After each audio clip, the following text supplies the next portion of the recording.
अगर आपने इस वीडियो को नहीं देखा तो आप 70 में 70 लाने की भी सोचिएगा भी मत, क्योंकि यह वीडियो क्लास 10th के लिए सब्जेक्ट हिंदी के लिए बहुत ही इम्पोर्टेंट होने वाला है। तो इस वीडियो को आप शुरू से लेकर लास्ट तक ज़रूर देखिए और इस वीडियो में मोस्ट इम्पॉर्टेंट क्वेश्चन बताए जाएंगे जो कि ओल्ड 2023 के लिए, जो कि 16 फरवरी को होने वाला है। उसके लिए बहुत ही महत्वपूर्ण बोर्ड पेपर के लिए यह प्रश्न पत्र बहुत ही महत्वपूर्ण है। तो आप शुरू से लेकर लास्ट तक वीडियो में बने रहिए और हम आपको एक एक इम्पोर्टेंट प्रश्न बताते चलेंगे। तो सबसे पहला हमारा 1 नंबर का प्रश्न पूछा जाएगा, जो होगा निम्नलिखित कथनों में से कोई एक कथन सही है, उसे पहचान कर आपको लिखना होगा। तो यह 1 नंबर में आएगा। मान लीजिए आपका अगर यह प्रश्न सही तो पूरा प्रश्न पत्र सही, क्योंकि जो एग्जामिनर होता है वो पहला प्रश्न देखकर ही आगे के उत्तर पढ़ता है और सही से आपको नंबर देता है। तो पहला दिया गया है मुंशी प्रेमचंद का गोदान प्रसिद्ध उपन्यास है। दूसरा है दीपदान एकांकी के लेखक उपेंद्र नाथ आस्क जी हैं। तीसरा है गुनाहों का देवता बाबू गुलाब राय की रचना है। चौथा है राहुल सानकर्त्यान एक यात्राव्रत लेखक नहीं है। तो इसमें पहला जो है वो हमारा सही ऑप्शन हो जाएगा। उसके बाद दूसरा पहले का खा खंड दिया गया है निम्नलिखित कृतियों में से किसी एक कृति के रचनाकार का नाम लिखिए। तो पहली कृति है चिंतामणि, दूसरी है सेवा सदन, तीसरी है तितली, चौथी है कुछ बिखरे पन्ने। तो इसमें से किसी में से चारों में से एक के लेखक का रचनाकार का नाम आप लिख दीजिए, आपको 1 नंबर पक्का हो जाएगा।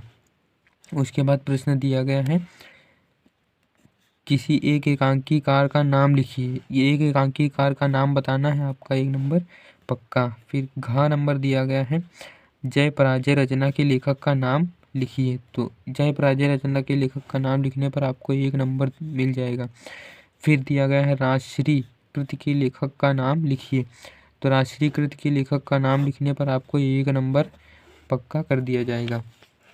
उसके बाद आगे दिया गया है दूसरे का खंड दिया गया है रीतिकाल की प्रमुख प्रवृत्तियों या विशेषताओं का संक्षिप्त में प्रकाश डालिए। यहाँ पर रीतिकाल की प्रमुख प्रवृत्तियाँ और विशेषताओं का संक्षेप में प्रकाश डालना है। यहाँ पर 2 रीतिकाल की प्रवृत्तियाँ आप लिख दीजिए और 2 विशेषताएं लिख दीजिए, आपको 2 नंबर मिल जाएंगे। फिर दूसरे का खा खंड दिया गया है प्रगतिवादी युग की 2 विशेषताओं को लिखिए। प्रगतिवादी युग की 2 विशेषताओं को आपको मात्र लिखना है और आपको यहाँ पर 2 नंबर दे दिए जाएंगे।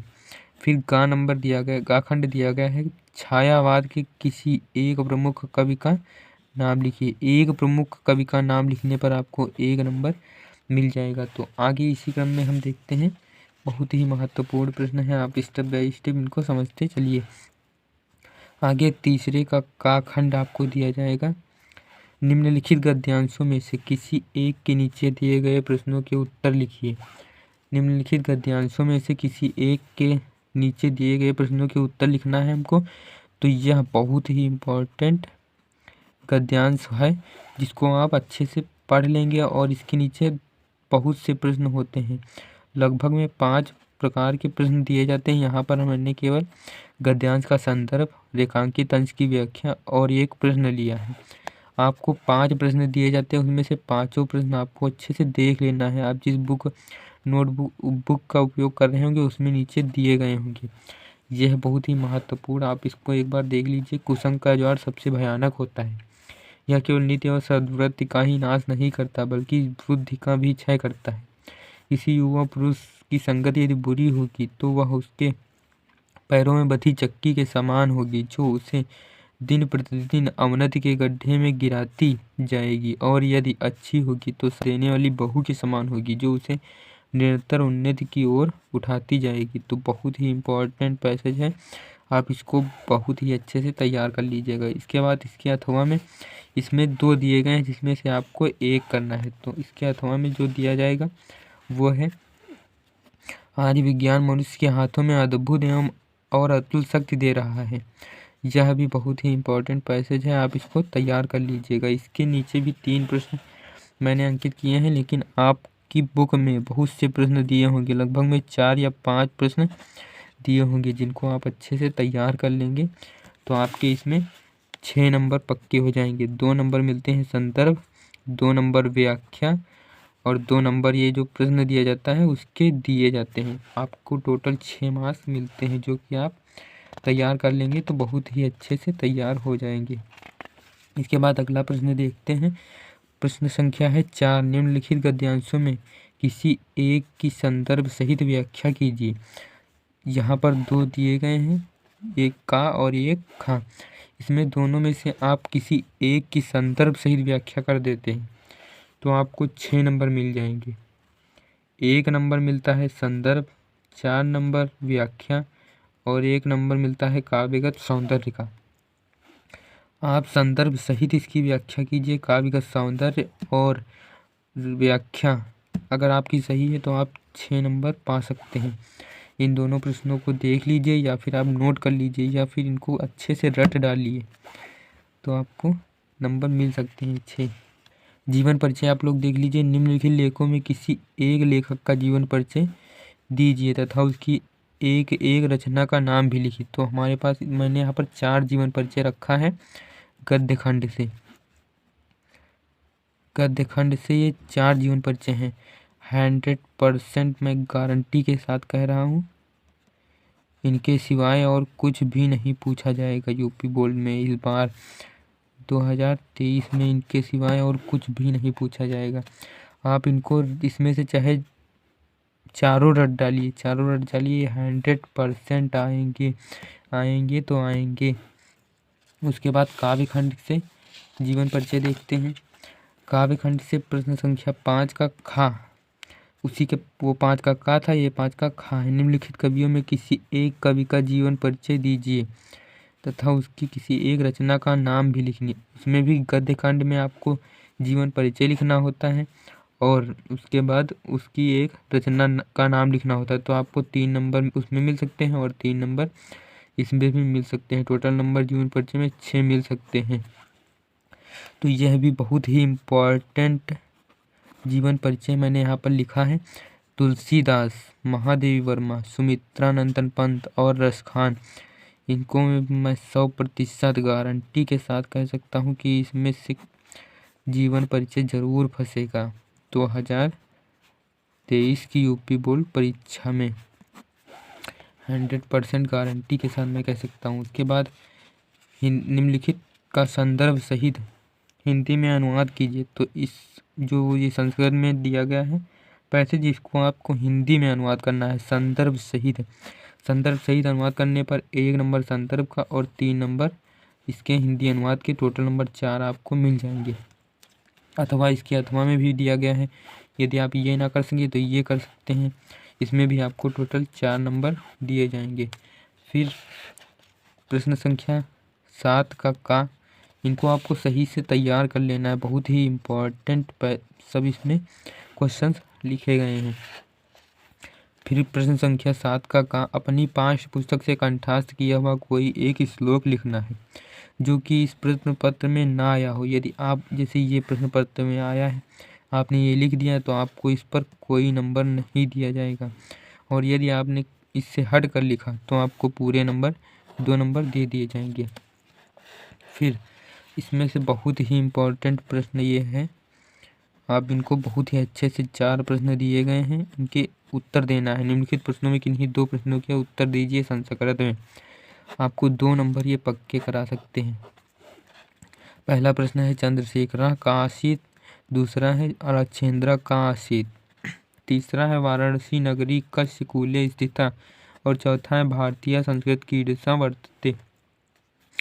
ये 2 नंबर आपको पक्के करा सकते हैं 2023 यूपी बोर्ड में, तो आप इनको ज़रूर तैयार कर लीजिए। इसके बाद अगले प्रश्न हैं हमारे पास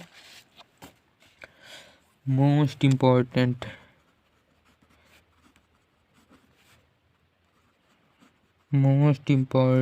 प्रश्न, आप इनको रख लीजिए, बहुत ही इम्पोर्टेंट प्रश्न है ये। 8 का है करुण अथवा हास्य रस की परिभाषा उदाहरण सहित लिखिए। उसके बाद खा नंबर दिया गया है रूपक अथवा उपमा अलंकार की परिभाषा तथा उदाहरण सहित लिखिए। उसके बाद ग नंबर दिया गया है रोला अथवा सोरठा छंद की परिभाषा उदाहरण सहित लिखिए। इन तीनों को करने पर करुण अथवा हास्य के लिए आपको 2 नंबर दिए जाएंगे पूरे पूरे, और रूपक अथवा उपमा के लिए आपको 2 नंबर, और रोला अथवा सोरठा के लिए आपको 2 नंबर पूरे पूरे दिए जाएंगे। तो ये ज़्यादा कुछ कठिन नहीं है, आप इनको तैयार कर सकते हैं। और यार आपने तैयार कर लिया तो मैं 100% गारंटी के साथ कह सकता हूँ कि यह प्रश्न ज़रूर आएंगे यूपी बोर्ड 2023 में, ये तीनों। इसके बाद तो बहुत ही महत्वपूर्ण प्रश्न जो आगे के हैं क्वेश्चन नंबर 9 से वह यहाँ पर दिए गए हैं, जो कि एक पेपर पिछले वर्ष का है, उसमें से मैं आपको बता रहा हूँ। तो ये क्वेश्चन नंबर 9 का है, निम्नलिखित उपसर्गों में किन्हीं 3 के मेल से एक एक शब्द लिखना है। तो आपको 3 नंबर इसमें दिए जाएंगे। पहला है अन, दूसरा है अनु, तीसरा है अभि, चौथा है परि और पांचवा है सु। इन पांचों की मदद से आपको एक एक शब्द लिखना है और आपको 3 नंबर ले लेना है। बहुत ही आसान है, आप एक बार इन शब्दों के मेल से 3-3 शब्द पढ़ लीजिए बस। फिर इसी क्रम में अगला है, निम्नलिखित में किन्हीं 2 प्रत्ययों का प्रयोग करके एक एक शब्द बनाना है। तो 2 प्रत्यय यानी त्वा आए, उसमें वा आए, वट आए, आई आए, पन आए, जैसे बचपन, ये सब इस तरह के शब्द, और आपको 2 नंबर ले लेना है। बहुत ही आसान है, आप बस आपको इसको बहुत ही आराम से करना है। और आपको एक बात ध्यान रखनी है कि ये हिंदी का पेपर है, तो आपको टाइम की बहुत बचत करनी है, क्योंकि पेपर बड़ा होगा और आपके लिए टाइम कम होगा। फिर आगे देखते हैं प्रश्नों को।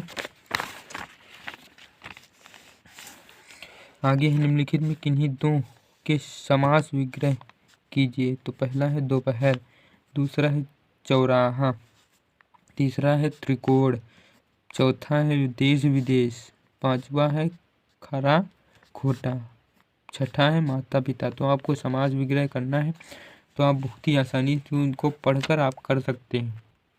उसके बाद अगला है, निम्नलिखित में से किन्हीं 2 शब्दों के तत्सम रूप लिखिए।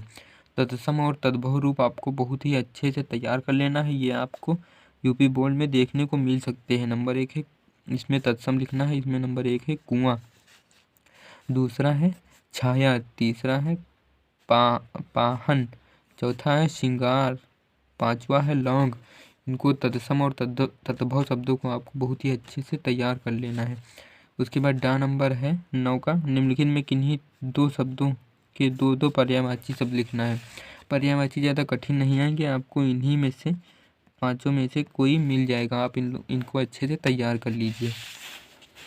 उसके बाद 10 नंबर है, निम्नलिखित में किन्हीं 2 में संधि कीजिए तथा संधि का नाम लिखिए। संधि आपको यड़ संधि हाई स्कूल में तैयार कर लेनी है, इन्हीं में से आपको मिल जाएंगे। यड़ संधि से आपको बहुत ही अच्छे से क्लियर हो जाएगा और ये पूरा इन्हीं से मिल जाएगा। फिर खा खंड है, निम्नलिखित में के पंचमी विभक्ति द्वितीय रूप का रूप लिखिए, द्वितीय वचन का रूप लिखिए। तो आप ये वचन एक वचन, द्विवचन, 3 वचन, इनको बहुत ही अच्छे से नदी, मति और नदी और मधु, ये तीनों बहुत ही अच्छे से तैयार कर लेना है, तो आपको 2 नंबर मिल सकते हैं यहाँ पर। फिर आगे देखते हैं, गा नंबर है, निम्नलिखित में से किन्हीं 2 की धातु लकार पुरुष तथा वचन लिखिए। इसमें मैं आपको बता देता हूँ, हास का, पठति का और आप पठत का आपको तैयार कर लेना है, आप यहाँ पर 2 नंबर पा जाएंगे। इसके बाद आगे देखते हैं, आगे प्रश्न दिया गया है, संस्कृत में अनुवाद करना है। संस्कृत में अनुवाद करना है, तो ये आपको अनुवाद अच्छे से क्लियर होगा, आता होगा, तब आपको आप इन सेंटेंस को संस्कृत में अच्छे से अनुवाद कर सकते हैं, तो आपको 2 नंबर मिल जाएंगे। उसके बाद निम्नलिखित में किसी एक विषय पर निबंध लिखना है। निबंध लिखना, इसमें आपको कुछ करना ही है, इसमें लमसम 2 से 3 पेज ज़रूर लिखना है, तब आपको 6 नंबर मिल जाएंगे। या फिर आप 2.5 पेज लिख सकते हैं, 2.5 पेज लिख देंगे तब भी आपको 5-5.5 नंबर मिल जाएंगे। पहला ये दिया गया था, जीवन में अनुशासन का महत्व दूसरा है वृक्षारोपण, तीसरा है प्रदूषण की समस्या और समाधान, चौथा है राष्ट्र प्रेम की भावना। इन चारों में से किसी एक पर आपको निबंध लिखना होता है। 4 दिए जाएंगे विकल्प, आपको एक में से लिखना होगा। उसके बाद 12वां है अपने पठित काव्यखंड के आधार पर निम्नलिखित प्रश्नों में से किसी एक प्रश्न का उत्तर दीजिए। तो आप जिस भी राज्य से हैं उस राज्य से आप इसमें से जो भी आपका राज्य है उसमें से राज्य वाइज अथवा जिला वाइज ये बटे होते हैं। काव्यखंड के आधार पर काव्यखंड बटे होते हैं जिला आधार पर। तो जो आपको पढ़ाया गया है वही आप इसमें कर सकते हैं। मैं आपको एक बार दिखाई दे रहा हूँ, ये देख लीजिए। पहला है यहाँ जय सुभाष, उसके बाद है तुमुल, उसके बाद है कर्मवीर भरत। इसी प्रकार मुक्तिदूत, मेवाड़ मुकुट। तो ये उत्तर प्रदेश के सीतापुर जिले में ज़्यादातर यही मेवाड़ मुकुट चलता है। मेवाड़ मुकुट, ज्योति जवाहर। फिर है मातृभूमि के लिए कर्ण, अग्रपूजा। आई होप दोस्तों आपको वीडियो पसंद आया होगा। वीडियो पसंद आया हो तो आप हमारे चैनल को सब्सक्राइब कर लीजिए और वीडियो को लाइक कर दीजिए। और यदि आपको किसी और विषय के प्रश्न पत्र चाहते हैं, मोस्ट इम्पॉर्टेंट प्रश्न पत्र चाहते हैं, तो आप हमें कमेंट कीजिए। मिलते हैं नेक्स्ट वीडियो में, तब तक के लिए धन्यवाद।